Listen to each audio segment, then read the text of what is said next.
Oh, never mind. I can't. Oh, yeah. There it is. All right. Yeah, we're live. We're live. We'll wait for the room to populate too. I think that's what I've noticed that's what people say when they start the stream. Like, we got to wait for people. We got to wait for it to fill up. Like it's actually going to fill up, even though we have a good crowd. So Smarter Than You episode 2, of course, as we talked about last week, we roll out the show and then Adam takes off for Mexico. So he's not here. What a fucking letdown. What a terrible fill-in. Right. I'm not that smart. I'm definitely not that smart anymore. I think I was at one point, but not anymore. Yep. So just Cofield and I. Adam will be back next week. I'm sure. Fired up. You're fired up. Well, we're coming off of another Alabama championship. I know everybody's excited about that.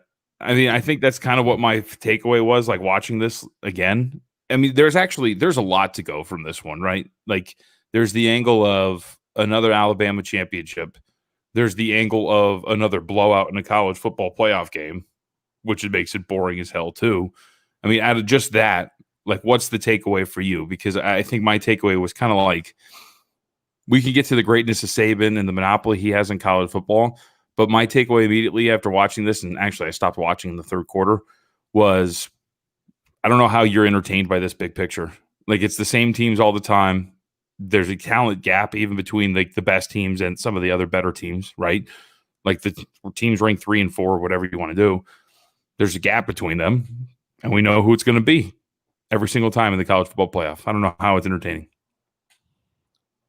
Well, I would say, one, watching greatness is not the worst thing. I mean, this is an era we're going to look back on and go, oh my God, that guy won 7 national titles in 16 years. And now we're seeing like his final life in college football. Like, he got to a point where it looked like Clemson was overtaking him, and people are like, uh-oh, Nick's getting old. And he's like, fuck you, and comes back even stronger. And apparently the recruiting class this year is even better than maybe some of the ones they've had in the past. So, like, he's going to go.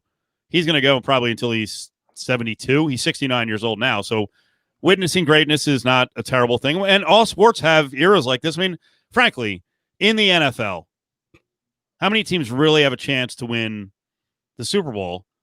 What is it, 5 or 6 that have the great quarterbacks? How many outliers come from out of nowhere and win Super Bowls? I mean, I'd push on. I'd push back on that, though. Without a great quarterback. No, I get. I mean, I can kind of understand that you need a quarterback to win, is what you're saying. But you have an opportunity as an NFL franchise every year to get that, right? It's on you to scout and do the proper homework to find said quarterback.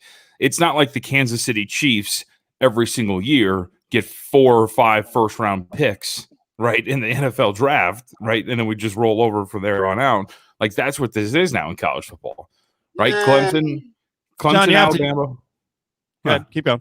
Well, just going to say Clemson, Alabama, Ohio State, right? They'll get their pick of the litter in terms of all these 5-star athletes that they're going to be able to choose from. The kid that they have next year, for example, for Alabama, kid's from California, you know? Mm-hmm.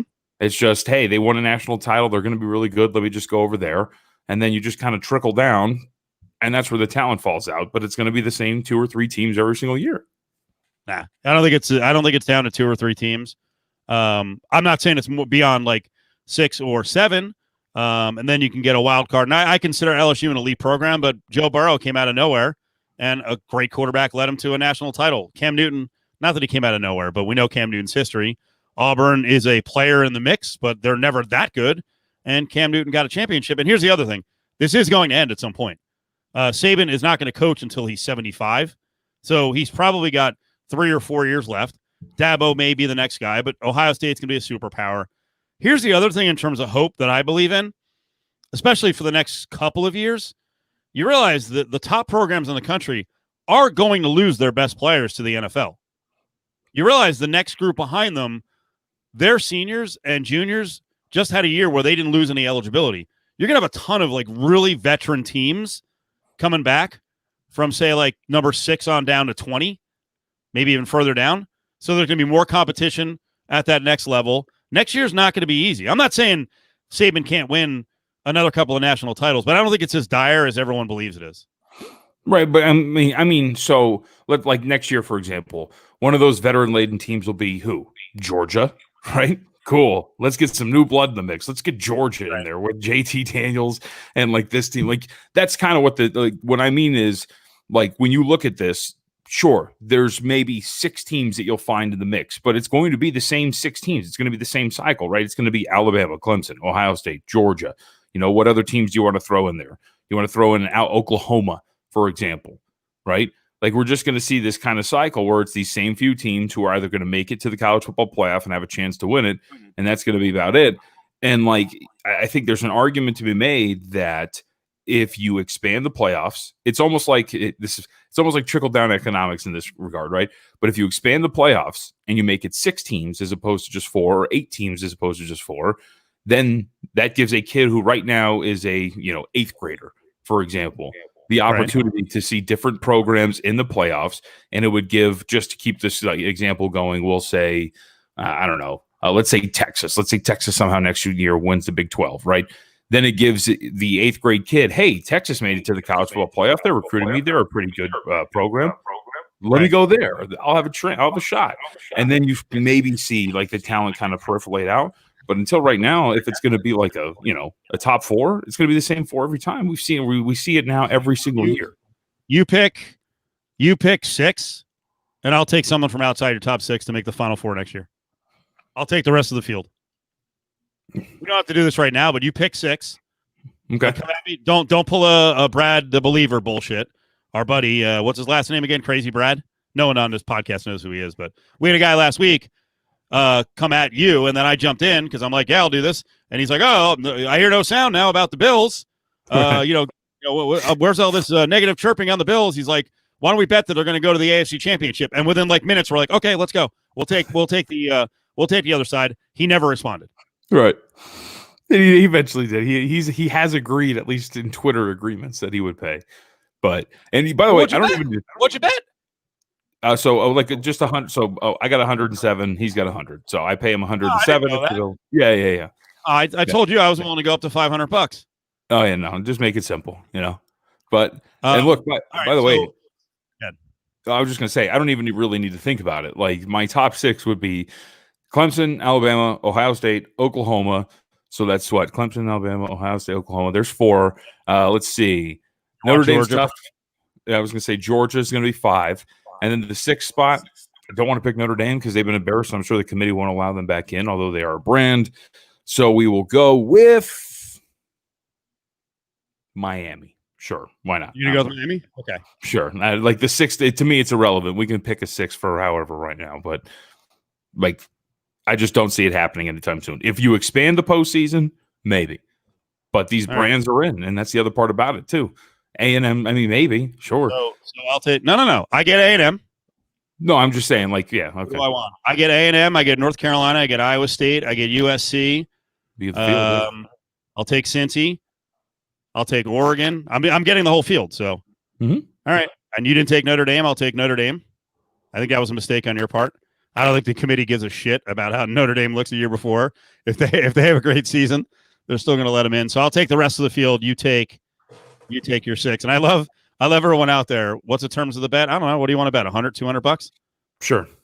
That's it. You have to get those. You have to get those 6 teams in the Final Four. I probably should get odds here. I could run this by someone, and I'm sure I'm taking the worst of the bet. It's a terrible bet, but I'll take it.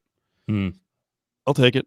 But yeah, I think we're in a cycle where there are 3 power programs for sure in Ohio State and Clemson and Alabama, but there's no guarantee Ohio State goes unbeaten next year in the Big Ten, which I think they probably have to do with the at times anti-Big Ten bias. I think it's going to be more open the next few years. So this is all you guys. Anyone who's chiming in right now who's like, it's not competitive. JVT's right. You're an hour removed from Alabama winning the title. It's a lot of I'm not calling you guys morons, but it's a lot of the people tonight who are like, Alabama is the greatest team ever. And then like I send over to 2 different books tonight. I'm like, all right, what would the line be between Alabama this year and LSU last year? And they're like, 3, 1.5 on LSU side, 3.5 on Bama side. You can't be the greatest team ever if you're not definitely the greatest team of the last 2 years. A little recency bias tonight reacting to Alabama and what you saw. And John, Ohio State, come on. I don't want to make excuses for Ohio State. They're just facts. They're facts. They had 2 of their defensive linemen out, starters.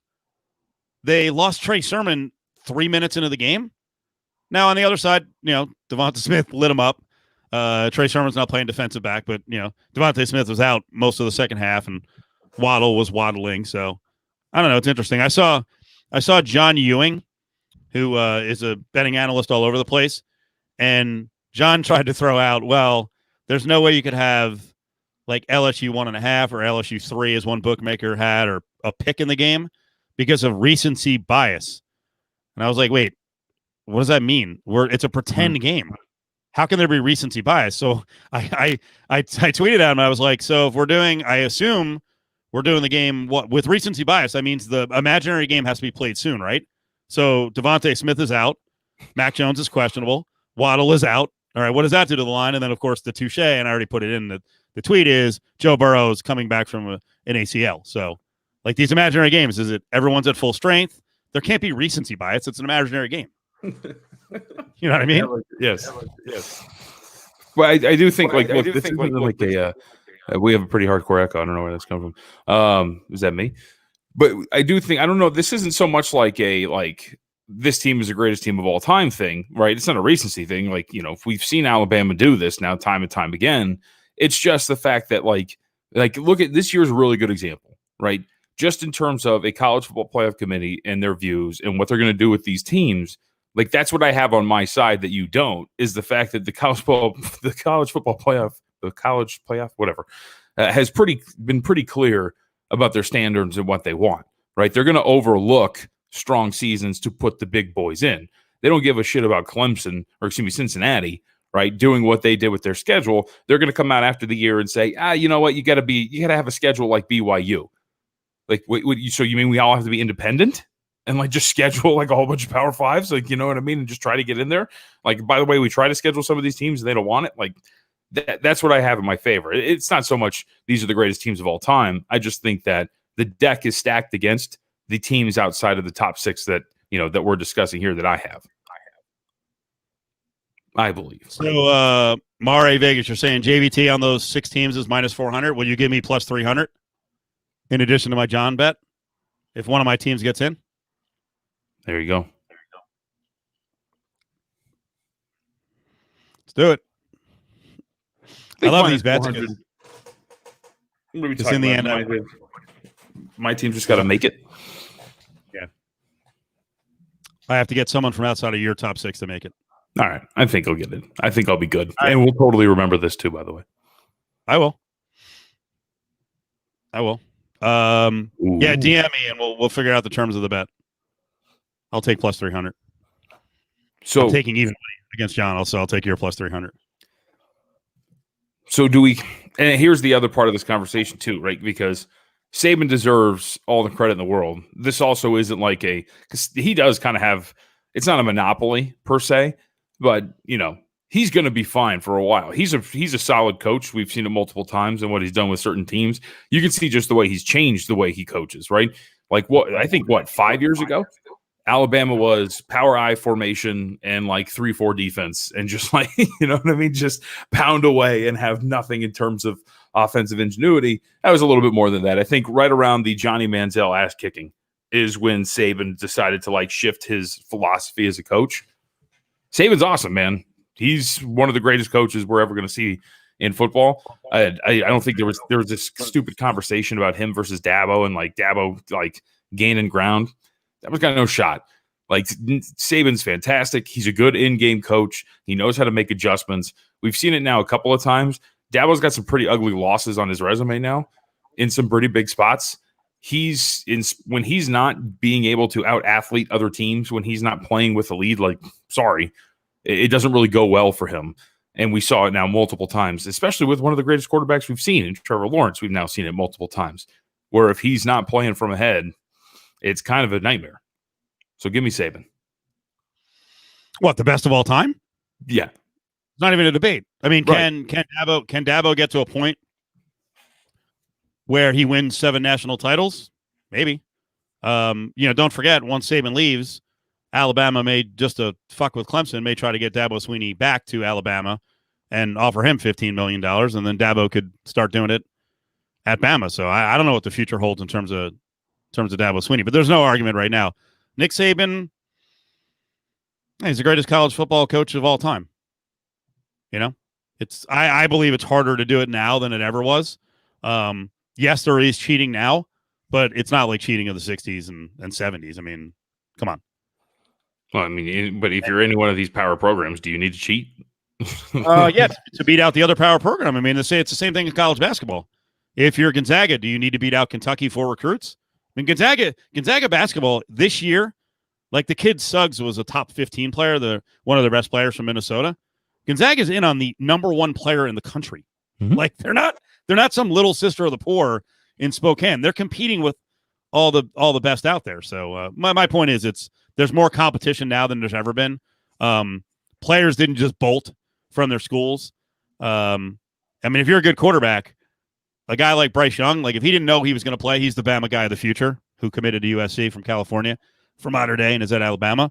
I mean, you got that guy for a year, if not starting, and then after that, he's going to start getting cold feet and go, let me get the hell out of here. So now Saban's, anyone who wants to debate Saban, I mean, I don't even know what your case is. I mean, I saw Anthony Beck, and I think it was sarcasm. Anthony Beck comes on with us every once in a while. Former player, West Virginia, and then he was with the Jets and a bunch of other teams. He goes, I'd like to see Saban coach for another university before he's out, just to see. Right. I hope that didn't mean like, try doing it somewhere else, Nick. I mean, I think that'd just be fun to watch, right? Like just to see him take the crack, like just give him like what I do in Madden, where I just take over the worst team in terms of rating to see if I can build them to a Super Bowl. And I go to like back-to-back Super Bowls with the Jacksonville Jaguars. I would like to see him take over like a UNLV. Just bring Saban in for 2 years at UNLV. Let's see what happens. Yep. And to Mark, yeah, he won the first national championship at LSU. To Truth from Duluth, yeah, that's what I was talking about. Chet Holmgren. Truth, what do you think that sets Gonzaga back? How much money? Right, but I do think basketball is a little different than football. Like if you're Alabama, for example, Alabama and Clemson have the power to walk in. You can walk in your Alabama and or Clemson garb. What was the is it Pony Excess when the guy walked in and puts the $100 bill up on the board and then walks out? It's like, we'll see you at SMU. Like it's kind of the same thing, right? Except without, I don't know. Well, there's probably money involved. But if you're Alabama and or Clemson, you're kind of just fighting with one another. And Saban can walk into a room and you can go, you live in California, right? Beautiful weather. You committed to, come on, come play for me. You're going to compete for a national title the second you step on the field. Like that's the kind of power that they have. I think it's a little different than college hoops. College hoops, the talent, there's a lot more talent. The pool's a lot deeper, and there's a lot more teams. So it's a little bit more even playing field for some of these guys and programs that are competing for some of the top blue chip guys. Don't you think? I think the pool's plenty deep in college football, and I think there's great players all over the place, and there's competition against Alabama and Clemson on every guy. And a lot of times they're going to choose Florida or Georgia or Texas A&M, or maybe they stay locally if they're in California at UCLA or USC or sort of local with Oregon. Now, I don't think it's as easy as you think it is. And the other part of it, John, is not every 5-star and 4-star pans out. So you got to be, if you're in the running for 5 and 4 stars, you also have to nail it. A lot of times they don't pan out. It's talent evaluation is key, and that's also, it seems like Saban doesn't miss very often because it doesn't feel like he has like a unit that is real weak in any given year. Like, oh man, I really fucked up on those linebackers 3 years ago. Like he seems stacked all. I mean, you got to give him credit for not only getting top level guys, but getting the right top level guys. I mean, yeah, but you also have much more room for error of your recruiting class, like 17 of them are 5-star guys. Yeah. Right. And like 4 of them are 4 stars. What were you talking about with basketball versus football? Well, you just brought up the whole Gonzaga thing, right? And I'm talking about like just the monopoly that these top teams have in terms of just like talent and like just essentially being able to reach into the cupboard and pull out a whole bunch of 5-star guys and just be like, all right, we'll go back to the college football playoff again and again and again. Like you brought up basketball and Gonzaga. I think it's different because obviously basketball, the tournament itself, like the format to win a championship is different, all of that kind of stuff, to where if you're a player, there's many more opportunities for you to go and latch onto a program and win a potential title. Right. In college football, the way they have it set up to that if you're a good player, if I want to win a national championship, if I desire to win a title, right? Like if I desire to win the title, if I have the option of Clemson, Alabama, and Iowa State, it's like, sorry, Matt Campbell, why the fuck am I going to go there? Like I'm going to Alabama. And that's exactly why. That's exactly why. Instead of looking at a college football playoff as a negative, the expansion would be a positive, because then kids, the other programs are going against Alabama and Clemson, and we keep mentioning, like, as if there's only 3 programs. There are 8 or 10 elite programs that are in the biggest guys in the country. But if you're going to go somewhere, you don't feel like you have a chance to make the college football playoff. I mean, that kind of it all kind of builds on itself. You know what I mean? The dominance of the SEC getting in, Bama winning a lot of championships, Clemson in, then the programmers with the college football playoff. They're not basing it all on football. They're basing it on TV interest. They screw things up because there's just, I mean, right now, the Pac-12 is so up against it in terms of convincing good players to stay home or come there, because the schools that have been there, or the schools that have a real chance, that are in the conferences that make it, can just, you would just laugh at a kid and go, they can't, nothing Oregon does outside of going unbeaten like without even a game that's close to a blemish. You're not going to the tournament with that program. That might be that's not the greatest example. Oregon's the team that actually can break the mold. But you get my point. Like USC right now, from a perception standpoint, is so far away. Fuck, they were unbeaten through part of the season this year, and like they were rated like 18th at the time.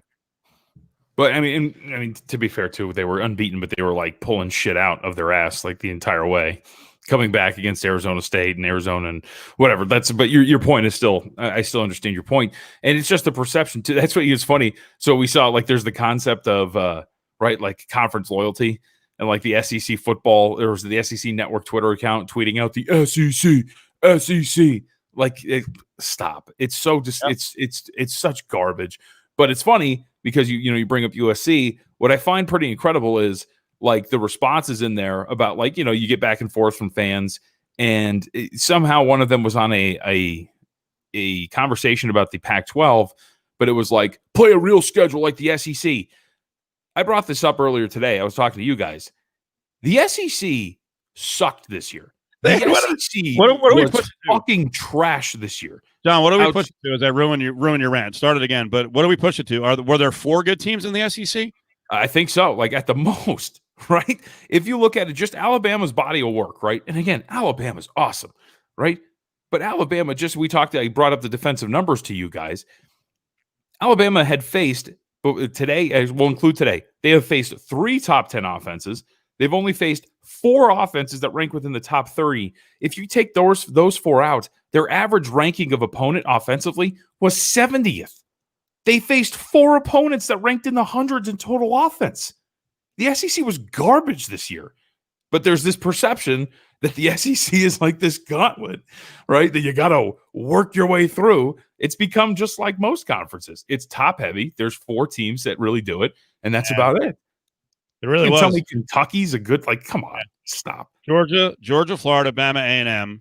Then you had LSU in a down season. Auburn fired their coach. Ole Miss, Arkansas, Mississippi State, all rebuilding. Vanderbilt sucked. By the way, is there anyone at Vanderbilt tonight who's like, SEC? Like, what? Right. And if you're an LSU fan and you were happy tonight, you're a complete fucking loser. You were rooting for Alabama because that helps you. Cut it out. But yeah, the other division: Vandy, South Carolina, Tennessee, Kentucky, and Mizzou. So there were 4 good teams. Again, we're not taking away from Bama's championship. This is an all-time offense. I would love to see them against great teams of the past and recent times. Saban is the best coach to ever do it in college football. But when the SEC chants start, cut the shit. I saw, who was it? Mac Jones said we might be the greatest team ever. Considering the schedule, the gauntlet. We said schedule. We went through. Come on, Mac. It's a player. He's going to be euphoric. Cut it out, dude. Please. Stop. That's so stupid. I can't wait. Alabama's schedule. Can we run through their schedule? It's so dumb. Alabama's schedule, the gauntlet that they ran through. And this is the best part too, because this is what, again, going back to just the 8 ball that all of these other teams are behind, the College Football Playoff Committee will do things like throw a number next to Auburn to make them look like a better team than they really are. So it looks a lot better. The gauntlet was Mizzou, Texas A&M, Ole Miss, Georgia, and then Tennessee, Mississippi State, Kentucky, Auburn, LSU, Arkansas. Stop. Like, it's so bad. But again, to your point, we're not taking away from Alabama. This whole SEC thing is it's got to stop. It has to, because the conference as a whole has taken a step back. The teams at the top, and that's, again, speaking to my main point here, is we're starting to slowly see this with a lot of these teams and a lot of these conferences. There's teams at the top that are going to do very well, that are going to regularly compete for titles.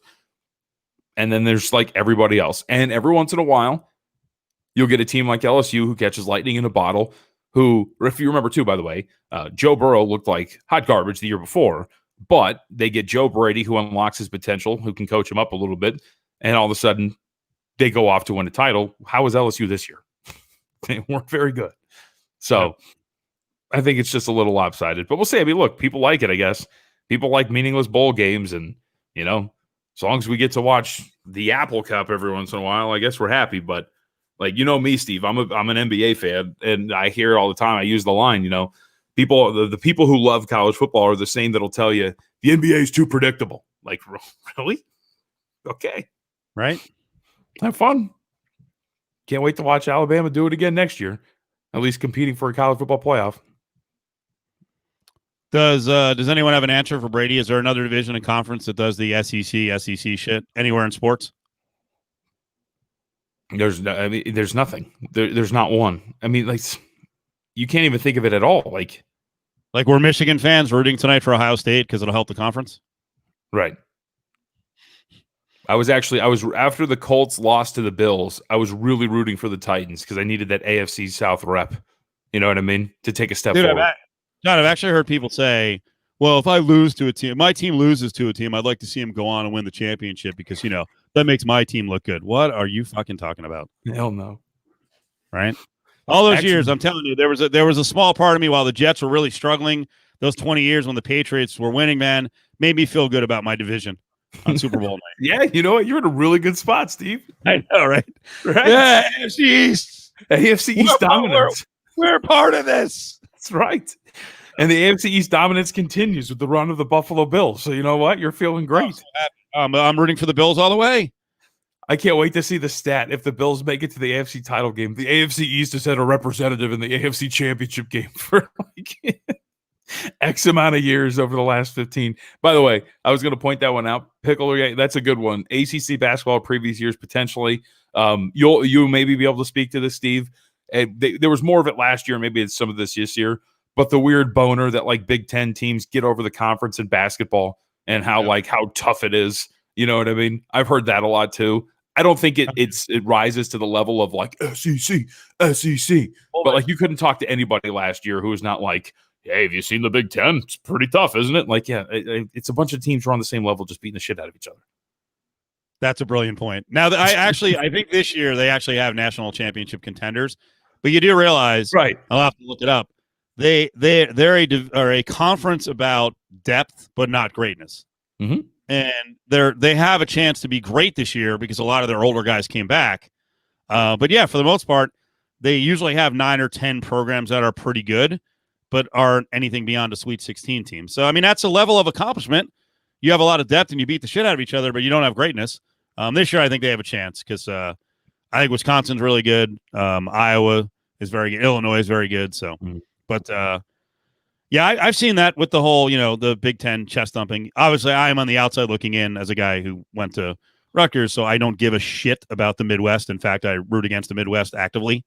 So I have no pride in what the rest of the Big Ten does. I don't care. Because the way I look at it, and I've had this argument with UNLV fans. San Diego State wins. Hey, assholes, guess who has a better chance of getting the players that you need, say, out of LA? San Diego State. And the same thing, like, for me, and Rutgers is just getting decent now. I don't need Illinois coming to freaking the New York area and getting freaking Curbelo, who, they have a freshman point guard who I think is from the Bronx or Queens. Like, no, fuck that. That actually hurts. Like, I don't need that. So you root for your conference if you want SEC, but I ain't down with it. Are you sure you're just not mad because your team's lost 3 consecutive games?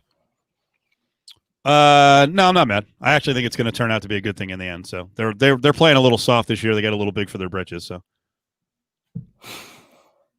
yeah, I think that was a good one. And you're right, because I would never. Somebody asked me that the other day. Like, Don't you want to see the conference succeed? I'm like, fuck no. I'm like, you think I wouldn't love to see San Diego State go 0 for every single year?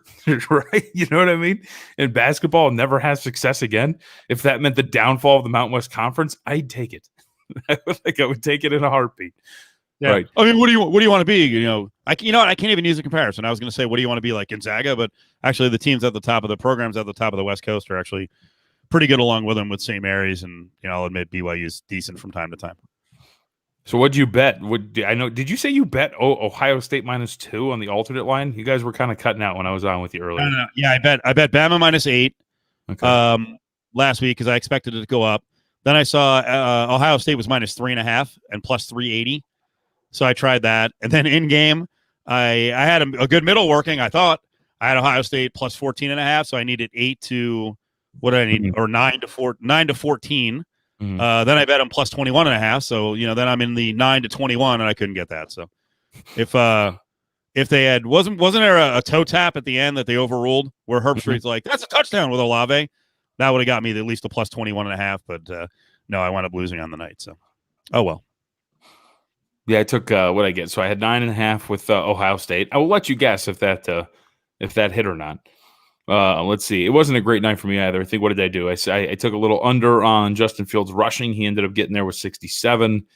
Yep. And let's see. What else did I have? I'm looking through my things. Oh, a team total Ohio State 32.5 over. And so they only had 24. So I did not hit it 100% tonight. No. You put up special props with good middles. I thought these were all good. Fields' number was 290 to 309.5 between a couple of different books, way under at 194. You mentioned the rushing, over 39.5. He got 67. Mac Jones, I laughed at Mac Jones at I saw 359.5 before the game, and I'm like, that's ridiculous. 446. What an over. It was as high as 380 for Mac Jones, too, in terms of some of the props for him. Yeah, 464. Yeah, Devontae Smith, you had a middle somewhere in between 134.5 and 141.5. He had 215 in the first half. By the way, can I say really? Yeah. I just you talk about having fun watching greatness. To me, it's not so much fun watching greatness when it comes to teams and dominance in terms of title runs. It's damn fun though to watch a guy like Devontae Smith day in and day out just destroy whoever's in front of him. He's I don't know how good he'll be in the NFL. But just watching him play, it's so easy. It's so just the first catch where he catches like a bubble screen and just rips off like a 12 to 15 yard run for a first down at the very beginning of the game. He makes it look so effortless, dude. It's ridiculous. The last couple bets. Trey Sermon, the over under was 97.5 to 105.5 middle. He got 2 yards. Olave was 94.5 to 105 or 101.5. He got just 69 yards. So it was if you bet overs on the Bama players, you did okay. You bet overs on the Ohio State players, you got wrecked. Yep. Not great. What is it? Not great, Bob. Can we talk about the recency bias when we're discussing college football players and where they're going to go in the NFL draft? Okay. Right. Is Justin Fields now outside of the top 10 again? Well, I think there are people who will say that. I think there's this. Looking at all the mock drafts, this could be the dumbest year I've ever seen because more people are doing mock drafts than ever, and they have no connections with actual NFL teams. What are you more outraged by? That 6 quarterbacks could go in the first round or 8 wide receivers? Stop. The quarterback. I swear to God, every mock draft has six quarterbacks going in the first round, 5 in the top 10. Every year, I have done one thing every year since they have allowed betting on the NFL draft. I have bet the under on the quarterback prop in the first round every year because we do this every year. As our buddy Sam Panayotovich a couple years ago, I think it was the Darnold draft. He bet me $100 that there would be 4 quarterbacks in the top 5 picks. I'm like, Sam, no, that's not going to happen. Get out of here. But we do this all the time because, quarterbacks are overvalued, just in terms of the draft and where they're going to go, because people get excited seeing guys like Zach Wilson, for example. I find guys like Zach Wilson pretty incredible, right? A couple years ago, he's barely positive in terms of his touchdown to interception ratio. BYU has a schedule that is relatively soft. he has a very good year, and all of a sudden we're talking about him being a top 5 pick, right, in the NFL draft, when a year ago he wasn't on the radar for a first rounder. Things like that, I think it's a really big overreaction. Kyle Trask, I'm willing to bet Kyle Trask is not a first round pick. Like things like that, like I'm willing to go out on a limb because. No, I was just going to say, like, I think there's things that we overvalue. Pickle, by the way, record with those under every single year except for one. It was a push, and that was the Lamar Jackson year in which he went with the final pick of the first round, and that ended up pushing that number. So it has gone under every single year but one. Every year. 1 year it didn't. Yep, and the 1 year it didn't. It was a Lamar Jackson draft, and that was just a push. It wasn't a loss. But regardless. And again, the books are not stupid. They're just basically reading the room, and people are so quarterback gaga that the number is always too high for quarterbacks, over-under quarterbacks drafted in the first round. Yep. And we also, what's funny too, is we do this thing, for example, the Dolphins are a really good example, right? The Cardinals were a pretty rare outlier where they took a first round quarterback in Josh Rosen. And then the next year they had a first overall selection and they took another quarterback in Kyler Murray. But we do this thing like for the Dolphins, for example, you want to bet how many mock drafts are going to have the Dolphins at number 3 taking a, Justin Fields or whatever, because they think it's time for them to move on. That's the other thing we do. And we don't realize that some teams value edge rushers over a quarterback or an offensive tackle is a bigger need as opposed to taking a project with like the 7th overall pick. So we do it all the time, and it's going to be a really high number again this year, and I'm going to bet it under again this year. What are you going to do with the quarterbacks? What do you think the number should be? Brady's saying 4.5, or is he asking us about 4.5? So I'm trying to think. So obviously we have Trevor Lawrence, we have Justin Fields. Let me give you the PFF draft that just came out. You ready for this one? Okay. Latest updated PFF draft. Jacksonville 1, Trevor Lawrence. Mm-hmm. Jets 2, Zach Wilson. Miami 3 apparently is going to trade Tua and pick Justin Fields. Okay. 8 is, hold on 1 second. 8. The kid from North Dakota State? No. 8 is this guy. Trust me, it's coming. I don't think that's a real picture. Please, someone do research. Is this a picture of Mac Jones? Is it photoshopped? Does he look like this? Is that him? That can't be a real picture. I hope it's a real picture. He does look barrel-chested, but I don't think that can't be a real picture. The belly. Whatever. Yeah, so the Panthers are going to take Mac Jones at 8, according to this one. Trey Lance will then go 9 to the Broncos, and then it drops off big time from there. So 5. What is that? 5 quarterbacks in the first. 5 in the top 9. Okay. Yeah, no, I'll bet against that. What do you think if the number's 4.5? What would you do? Under. Yep, me too. Yep. I mean, look, and here's the thing though: you as a veteran, it's going to help you out regardless. It's going to get bet over. So like it always benefits you if you're going to do that, and if you're going to bet that kind of a prop under, just wait. It'll get to 5. And like that's the cool thing about the draft is when it comes to props and certain numbers and certain positions, you can't guarantee anything, but you can set yourself up to where the worst result for you is going to be a push, right? And when it comes to quarterbacks, for example, in the first round, there's 5 names that have been thrown around.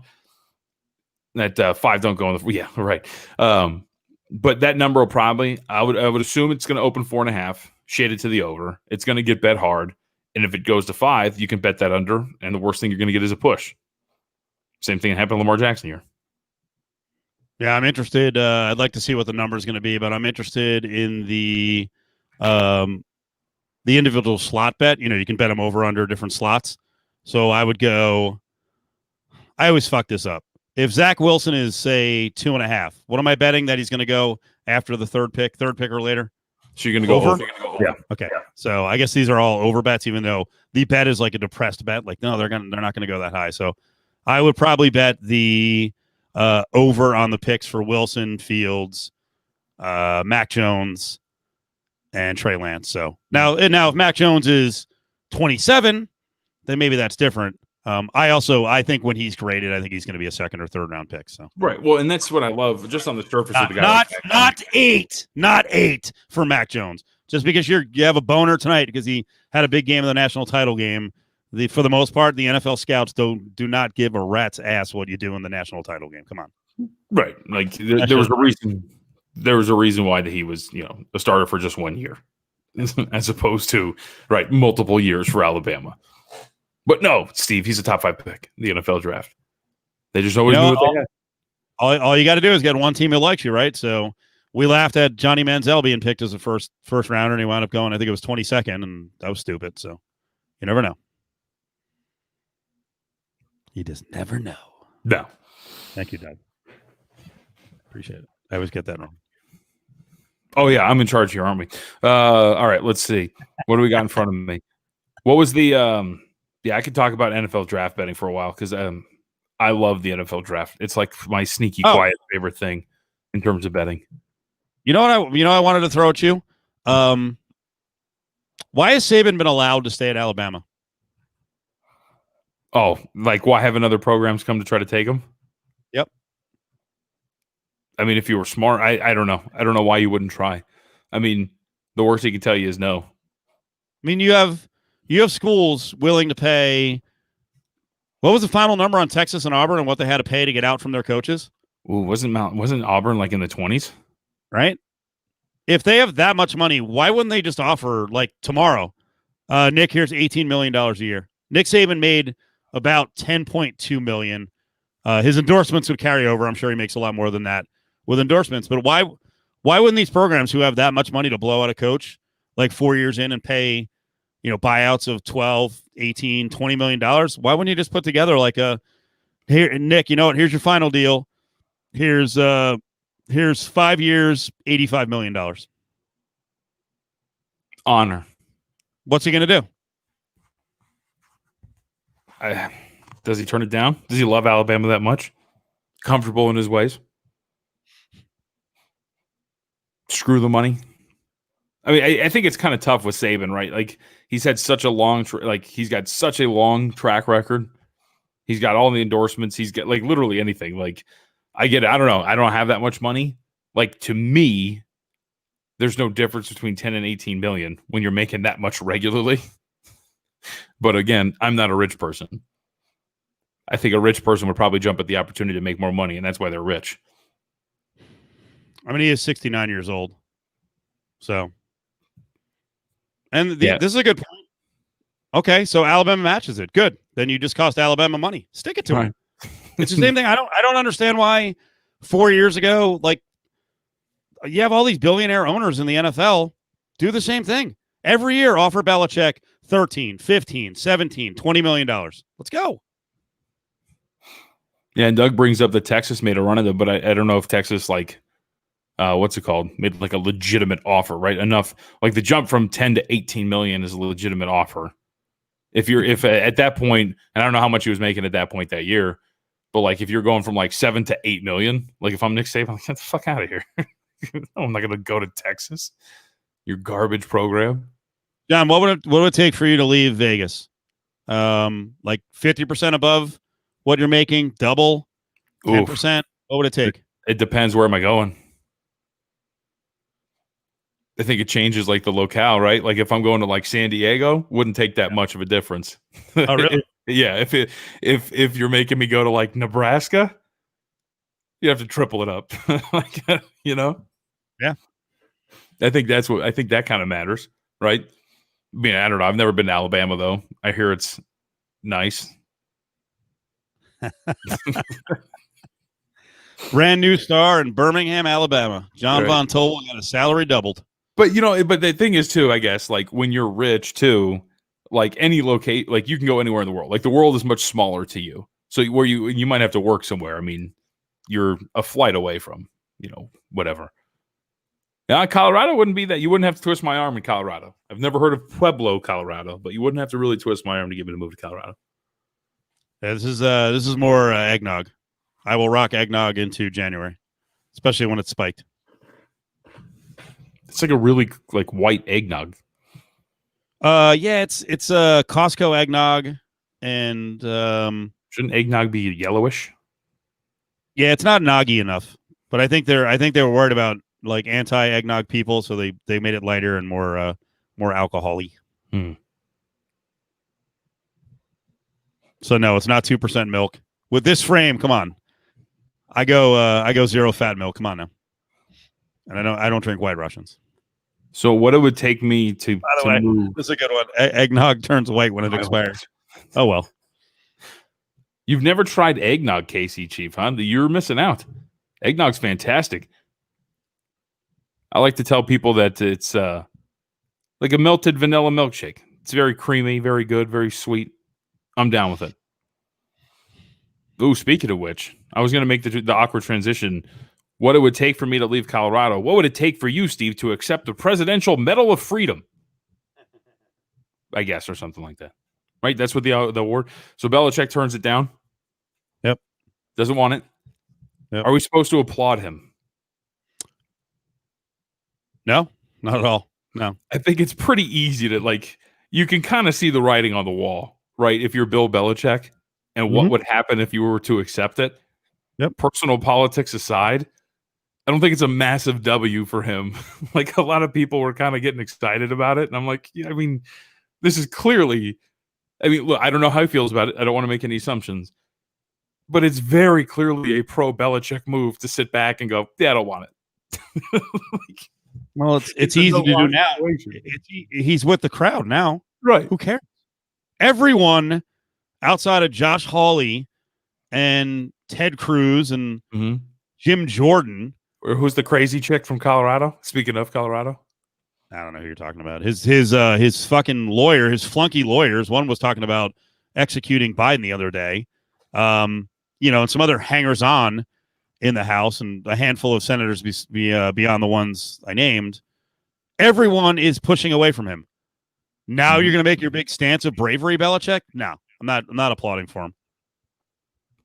I would completely agree. It's the easy move to do it right now. In fact, you know what? I probably have more respect for him if he said, yeah, you know what? I do want this award. Stick with him. Right. Most of the stuff that's happening now is all a result of what you were sticking with originally. Why are you backing down? But stay with him. Here's the thing, too. I mean, and look, people, and by the way, Brady, thank you for coming up clutch as usual. Lauren Boebert is the crazy gun lady from Colorado that I was referencing. But like there is nuance to the conversation to where if you're Bill Belichick, you can accept the award and still come out and be like, accepting the award does not mean I accept everything that happens and blah, blah, blah, blah. It's a great honor to receive this award. I still would like it. Like there's a world in which you can accept the award and not be like pro-Trump. Belichick's problem is Kraft, Brady in the MAGA hat in the locker room, right? All of that stuff. It seems pretty clear where his loyalties lie. And that's why he didn't have an option. Well, he did have an option, but it's seemingly that he didn't have an option in turning it down.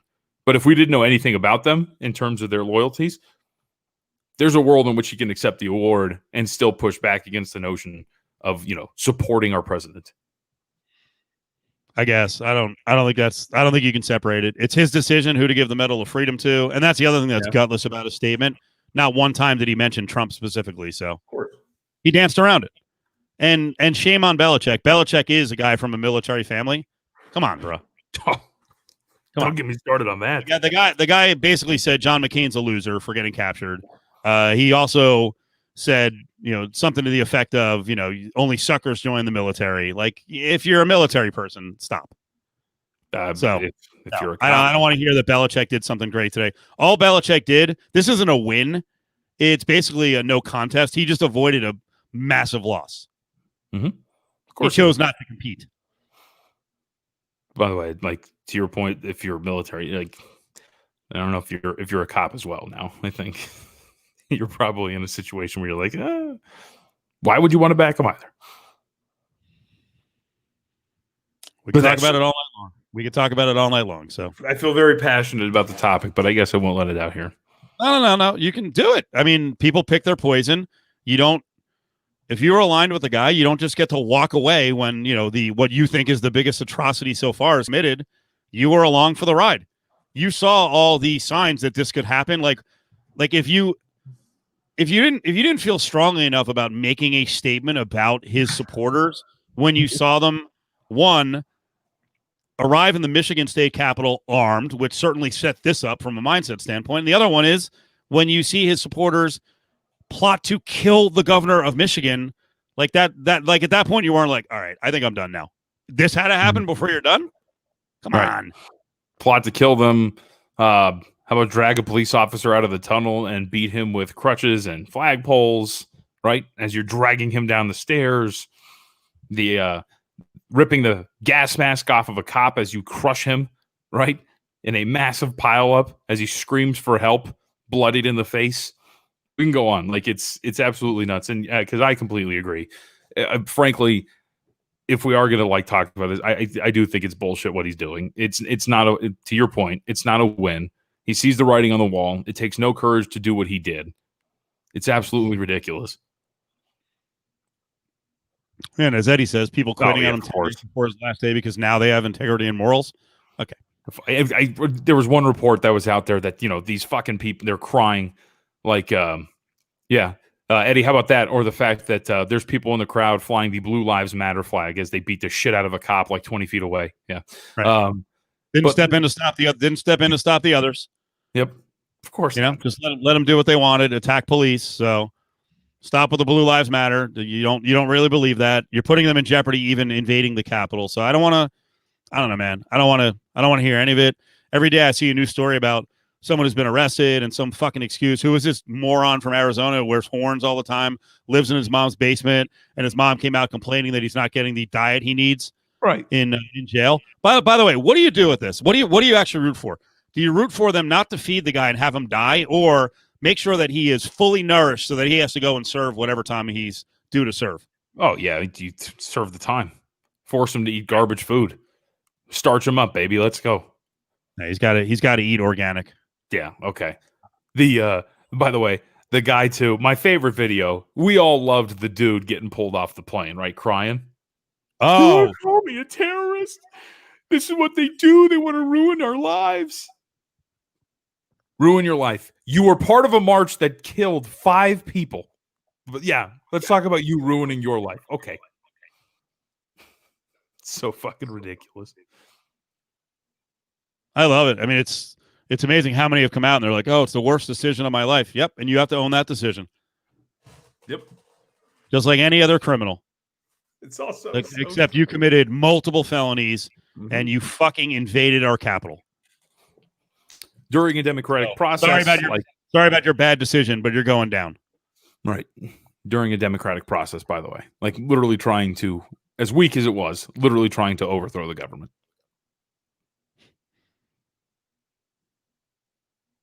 Eddie, I did see that. I thought so. The whole thing with onions. Yeah. So were people trying to make themselves cry? Because I also read something that they actually believe that the onions are like a counteractive to the mace, and that it actually helps when really it doesn't. I could be wrong though. But that lady also was spliced into the Animaniacs intro, which was absolutely incredible. Is that right?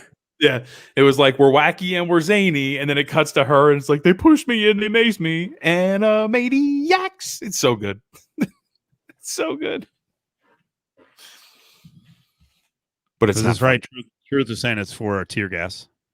Yeah, that's what I'm saying. So I think they believe, and I don't know if it's real, but I think the onions somehow help with like the tear gas or the mace or whatever. And back to Belichick. I really hope,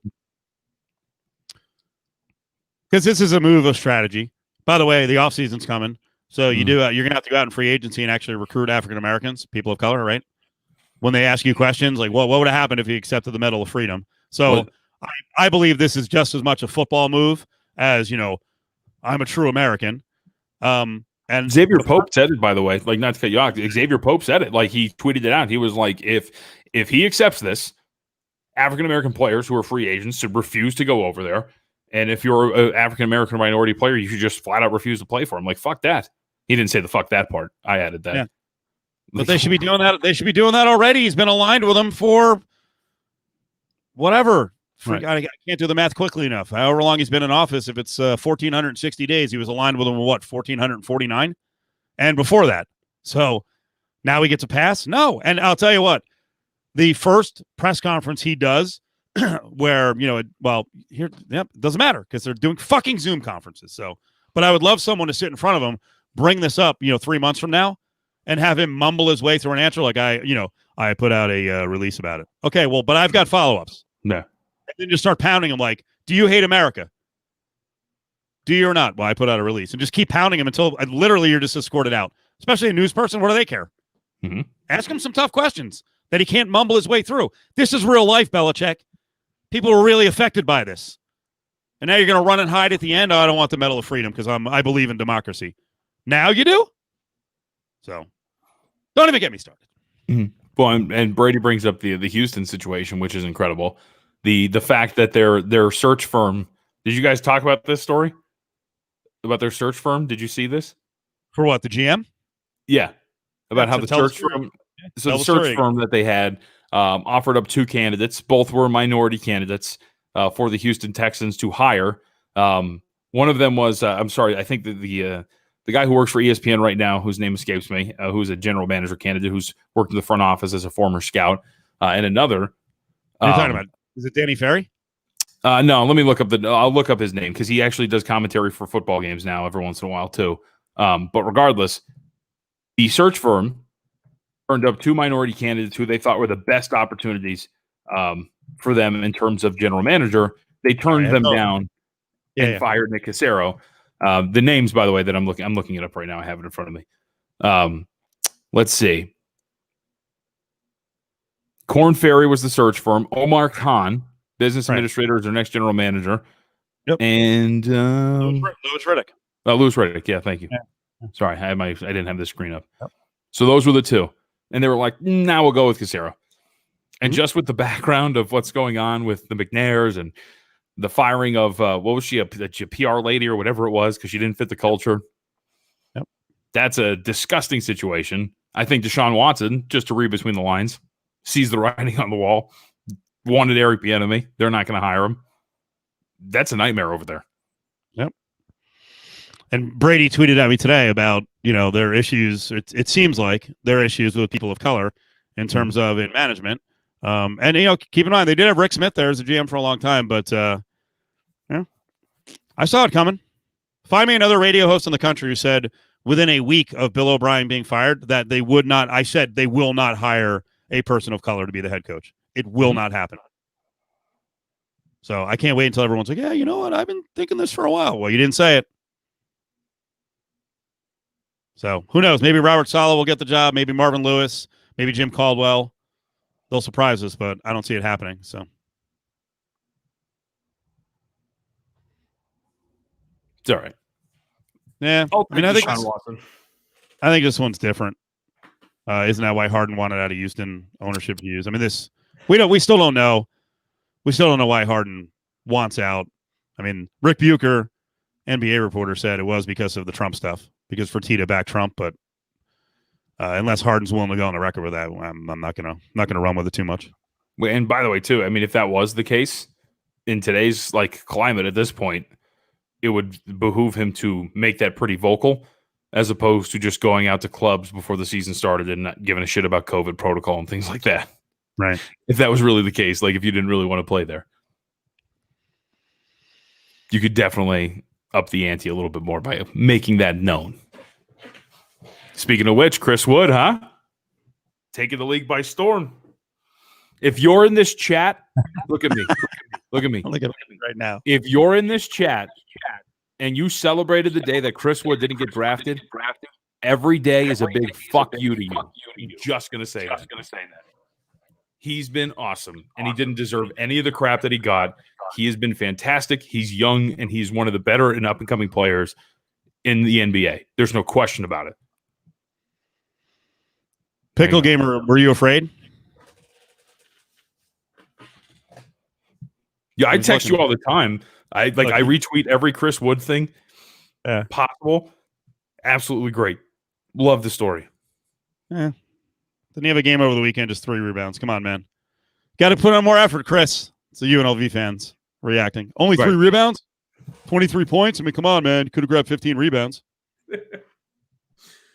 Dude, it was like last week. He what's it called? Last week he missed a game for the Rockets, and like they had nothing offensively. They just got destroyed. He's been incredible for them. Here's a good question. Was Wood good at UNLV? I really don't follow UNLV hoops. Was he good? Yes, I think you have, and rightfully so, dubbed him the greatest big man of this century. UNLV big man of this century. I have, yes. Yes, he's the best big man of the century at UNLV.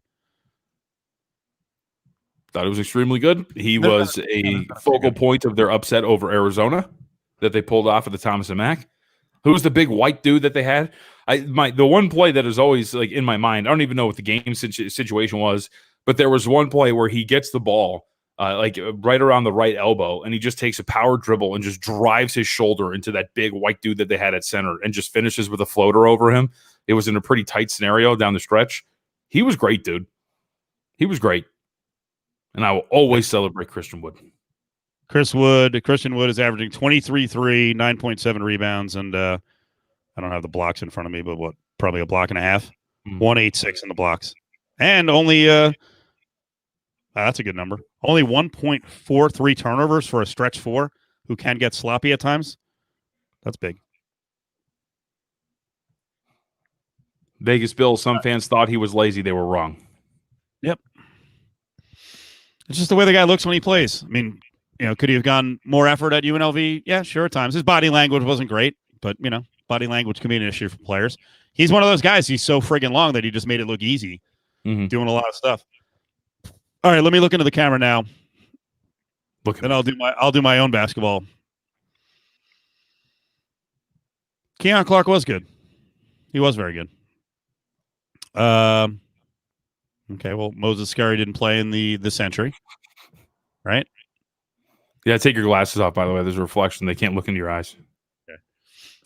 Look into my eyes, all right? I'm too close. Whoever fucking said... We put the mic. Whoever fucking said my little brother LaMelo Ball wouldn't be awesome. Oh, boy. Bring me some now. I told everyone before the draft that he was the number one pick. I told everyone on draft night the Warriors are morons for not taking LaMelo. They're barely playing him. He's forcing their hand. Come on now. Dude. This has been awesome so far. He's been fantastic. And it's funny because everybody got all gung-ho because people barely pay attention to the NBA, right? So the headlines are made that he gets a triple-double. What people don't realize is he was one assist away from a triple-double the night before. He has been absolutely ridiculous. And like he's got some mistakes. He's been nuts. It's been really fun to end. By the way, I have a bet on the Hornets over on their win total. So I've been watching a lot of Hornets basketball.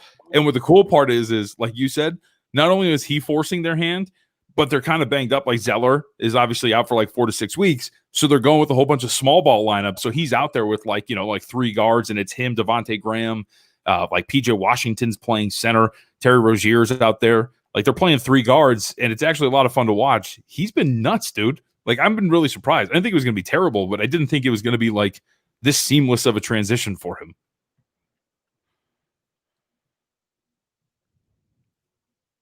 Lonzo is a total bust, total scrub, worst shooter ever, and doesn't even care.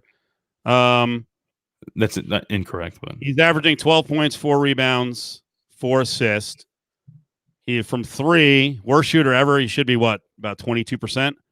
Actually, this year he's not doing that great. He's shooting 30 so far. Last year, did he shoot about 37 from 3? 38% from 3. Yeah. Last year was 38%. 38%. Cleaning the glass takes out all the heaves. You know what I mean? So he was at 38%. He was very hyped up, and people gave up on him once he got, he didn't start out real great with the Lakers. But Lonzo's going to be a good player. But we do this all the time with NBA players, right? It's not the NFL where these kids play, 3 years in college, get to, mature their bodies, work it out, and then go to the pros. These kids are like 24, 23, and people are like, bust, garbage. Lonzo's 23. Right. As of October, he's 23. So, I mean, Brandon Ingram's a good example, right? After his time with Los Angeles, people thought Brandon Ingram was a bust. He's the second best or best. He's their best scorer, period. And he might be their second best player overall behind Zion Williamson. Can't really punt on these kids too quickly, man. Yep. But LaMelo is going to be good. So he's going to be really good. He's going to be better than Lonzo. And Lonzo won't be a disaster. Can you imagine when he adds like? Oh yeah, when he adds weight. Yeah, I was gonna say if he adds like 15 pounds, you know what I mean? Like starts to get a little bit more cut and gets like an NBA like adult body on him. He's gonna be pretty good. So, am I wrong? Would LaMelo F up Curry too much? Is Curry? I don't know. I hate saying that because it's the assumption is Steph Curry plays 48 minutes a game. Like you could have 2 point guards on the floor at the same time. Melo could be on the floor with Curry, and then obviously take over for Curry when Curry's not on the floor. I don't want to give up on Weisman, however you say his name, because he's looked decent at times, but I don't know. What do you think? I mean, I think they would have fit well. I think you need. I would say Wiseman's been pretty good. I think he fits what they need to do too. You know, he's an athletic big man who can run up and down the floor. They need size. You know, like he fit a need as well. I think really they couldn't have gone wrong with like either Wiseman or LaMelo. I think both would have fit pretty well. But I mean, I don't know. I like James Wiseman a lot. Like he's super athletic. He's a lot better in terms of his offensive game. Just the ability to do it on both ends of the floor, like block a shot, then get out in transition, like bring the ball up, and then find a guy. Like I've been really impressed with Wiseman. But to your point, you know, in this NBA, what has more value? An athletic big who can potentially at one point like be a basket-facing dude who can shoot mid-range shots, or a guy like LaMelo who can play alongside with Steph Curry, and Steph Curry can do more of his off-ball stuff, and you can have a guy who can like handle the ball and find Curry as he's doing his ridiculous things and getting open and finding three-point shots. So I think there's an argument for both of them. But I see your point with LaMelo. This totally nails it. Yes. Yeah. all stretch big men for the next 5 years will be compared to Christian Wood. And won't that just make the most ardent anti-Chris Wood fans at UNLV or around UNLV be all miserable and pissed off? All right, I'm back. I unplugged my phone.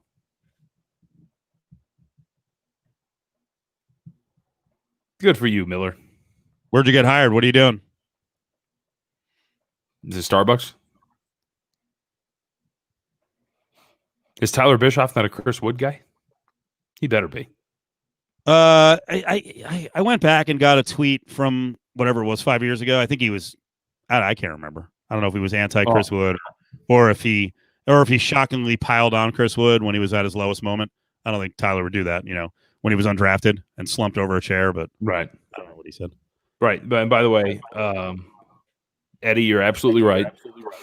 Derek Jones Jr. is a consummate pro in the NBA as well. Chris Wood is a very good NBA player. Patrick McCaw's got three rings, right? It was a good time. It was a good time for UNLV hoops. Wait, did you mention Derek Jones Jr.? Yeah, that's what we just said, yeah. Okay, I'm sorry. Well, it's good for them. Wood and Derek Jones Jr. just combined signed for what? A combined $60 million. So hell yeah. They're like, oh, they're not that good. I don't know. I don't have 60 mil. I don't even have the 19. I don't even have the 19 mil that Derek Jones Jr. has. So it's a good point on Kem Birch too. Kem Birch is like the rotation big man for the Orlando Magic. Yep, he's been good. Where Miller J? Where? Oh, coming in March. Where is it at? Standalone or it's in a casino? Did you already answer that?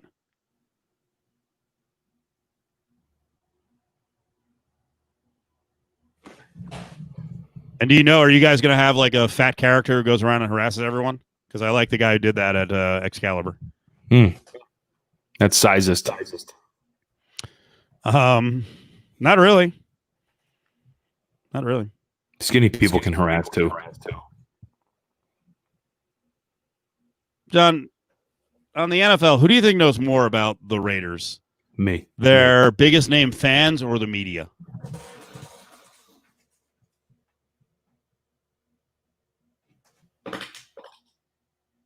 The media? The hesitation. Well, because I've seen some pretty dumb takes from Raiders fans. So, like, well, that's not the media. I just said some of their biggest fans. Oh, okay. All right. Yeah. Yeah. Najee Harris to the Raiders, please. What? Are you fucking insane? What are we doing? Najee Harris, first of all, Najee Harris is a late first, second. The latest is the third round. You would spend a first or a second with this Raiders team on a running back. But you just spent a first-round pick on a running back 2 years ago. What are we doing? Right, like you had one of the worst defenses in the National Football League. Go get a running back. Just stop, dude. Come on. That's why I said the media with hesitation, because I've seen some pretty stupid takes from Raider fans. That's pretty dumb. I don't mean to be insulting, but like, did you watch the team? Did you watch any of the 16 games? He's got a pretty good podcast, though, right? And it's a burner account. Is it Deuce Gruden? His overly yoked son? Oh yeah, 30th right? Like, if you should fire Mayock if he makes that selection, right? Don't you immediately walk in there and fire him? No, Doug. I actually heard that Cleveland Farrell is finally going to break out. He had a really good game against the Jets. I think at the 4th pick, it's not a great pick. I actually think he's going to be a solid pro. It's the cases of John Abram. If Abram, I assume he's going to get better, but John Abram showed a lot of bad signs this year. A lot. Of course. Like he's not even like a poor man's Troy Polamalu. He's like a poor man's Troy Polamalu. Like Polamalu got stuck in coverage, but he was one of the more brilliant players in the NFL in terms of just like knowing what to do at the right moment, how to play at the line of scrimmage. Like he was great, and he still played at 100 miles an hour. Like, you know what, John? This is going to be good. Tell me if this is a good analogy. Abram reminds me of when I would play Little League. I would always get thrown out, Steve, because when I would run the bases, I ran with my head down, and I would just run like this. You know what I mean? Like I would run as fast as I could, but I ran looking straight down. And almost every time I would get to like 3rd or 2nd, and the ball would just be sitting there waiting for me because I just didn't look with my head up to realize that my base coach was telling me, "Don't fucking run." But I was giving it all the effort that I had. You know, like it's really good that you're giving all sorts of effort and flying around, but like you got to have some nuance to your game. Yeah, dude, I should have listened. Says I called it to Adam and Steve before the season. Bet Raider game's over. Great offense, no D. Yeah. Another one. Abram. No, I mean he's got potential to be a run stopper, but his coverage and his decisions were just awful on a lot of pass plays. And I mean, for a team that was that close to the NFL playoffs to blow the play against Kelsey and the Chiefs when you're leading. Mm-hmm. That's a killer at the end of the season. Well, I mean, you and I have talked about this before. I would say, I don't know if a pass is the proper term, but I think the jury's still out, right? Banged up all year long, in and out of the lineup. I think you want to wait to see. But you and I have talked about this. I brought this up during the NFL draft. I think the real question, like there's a lot of questions with this team. One of the questions is the talent evaluation and whether Mike Mayock is doing a good job with the resources that he has been given and where he's selecting some of these players and what he's doing. Reaching on guys, like I think there's clear reaches in a lot of these guys. We mentioned Farrell, Arnett, like we can go on and on about a lot of these dudes. Abram. That's right. But there was effort. That's all that mattered. But I think now that you're in the offseason and the on the field stuff is over, now it's Mayock's turn to kind of get like, the spotlight thrust upon him. You got to do something, man. Every year until you're right, yeah. Gruden has 10 years guaranteed to draft quarterbacks in the first every year until you're right. And look, and I won't. He had a very solid year, but even go back to like the rumors that Gruden really wanted Kyler Murray. Yeah, how would that have worked out? Like Kyler Murray took a pretty big step backward in the second half of the year this year, right? Yeah, well, Derek Carr's trying to break the mold. We'll see if he can do it. Who's left in the playoffs who doesn't fall under that heading? Quarterback rookie deal? All-timer or on their rookie deal? So what we're talking about, the Rams. Okay, that's Rams, right. That's the worst of both worlds. Rodgers, Hall of Famer. Uh-huh. Lamar Jackson. Lamar Jackson rookie deal. Josh Allen, rookie deal. Mm-hmm. Mayfield, rookie deal. Mahomes, he's arrived. Yeah, 2 Hall of Famers, all-time greats in Tampa and New Orleans. So the only guy with a chance to break out will be good old Jared Goff if they let him play and the Wolfman can't play.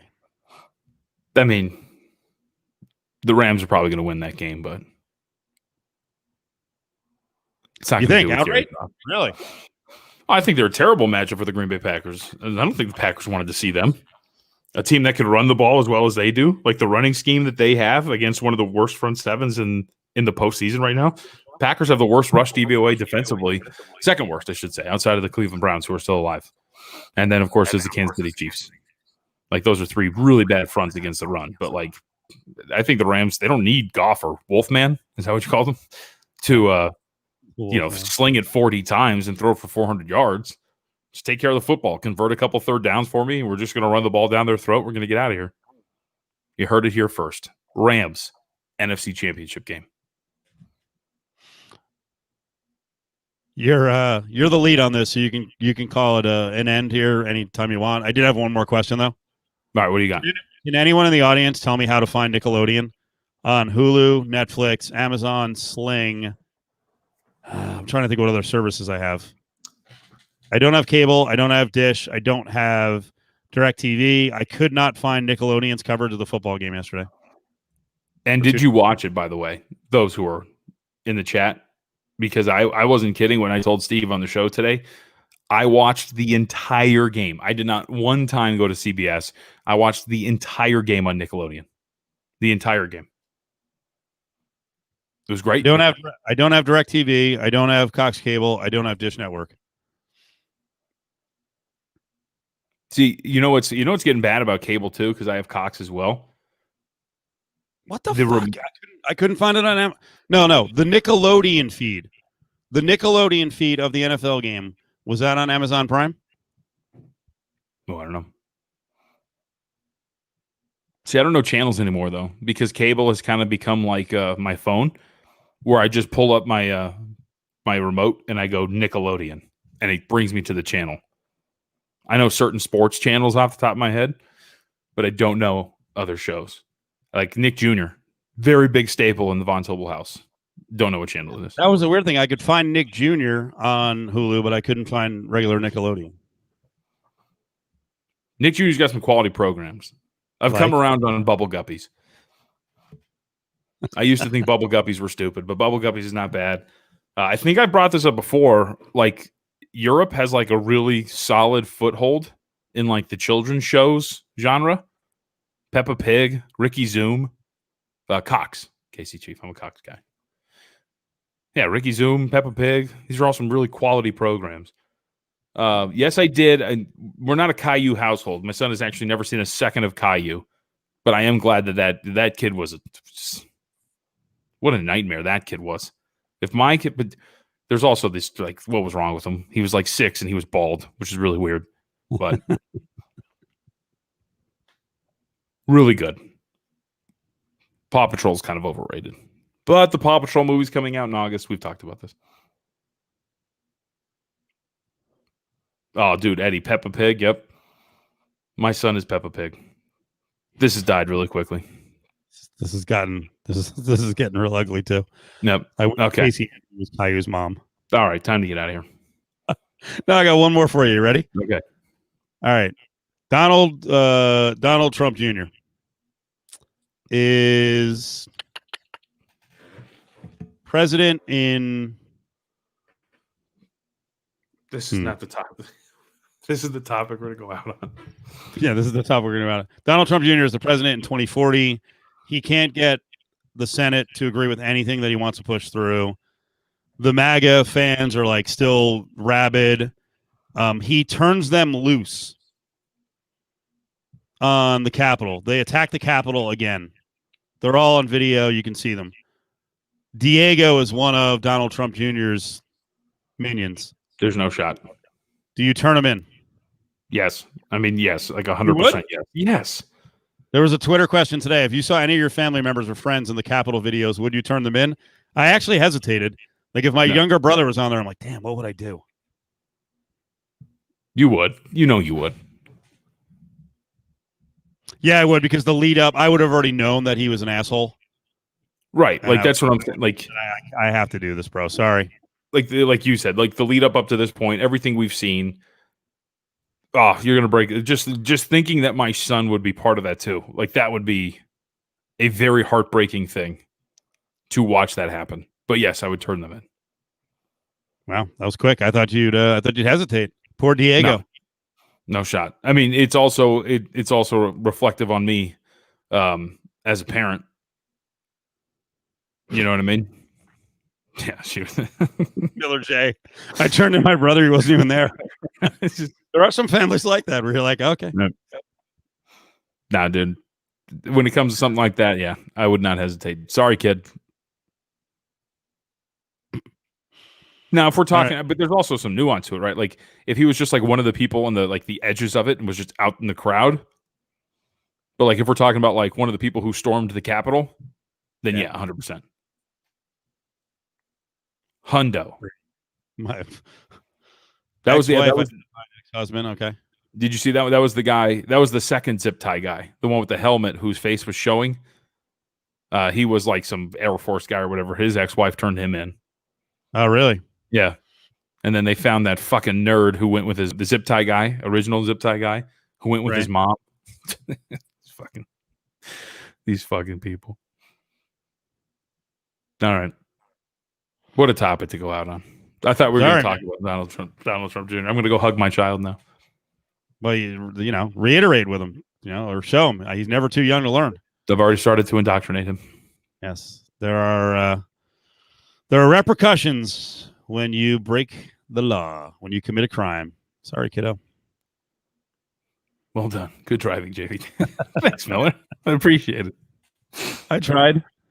I did try. I tried to send him my topic list, but I never got an answer. I was like, hey, here are the topics I'd like to hit. You could have lopped off like 80% of them. I'm not gonna lie. I took a nap until like 10:20, and then I hopped on. So I've had a couple like that. I know you get tired. You got to get up early. I get it. I'm here for Adam. Whenever Adam's not on Smarter Than You, he's not ready to go, then I'll be here for him. So, and he is. We think he's coming back into the country tomorrow. Good for him. What do you have on your show? What do you have on your show tomorrow? Let's see. Tomorrow, so there's not actually there's a decent college basketball cards. We'll do the usual college hoops, NBA type slate. We do deep dives into the playoff games. So we'll have a lot of statistical analysis. I don't have the numbers in front of me. I'm actually going to dig them up in the morning. I will leave you with this. You will hear a lot that it is hard to beat a team 3 times. It's not that hard to beat a team 3 times. It's actually for teams who have won the regular season series 2-0.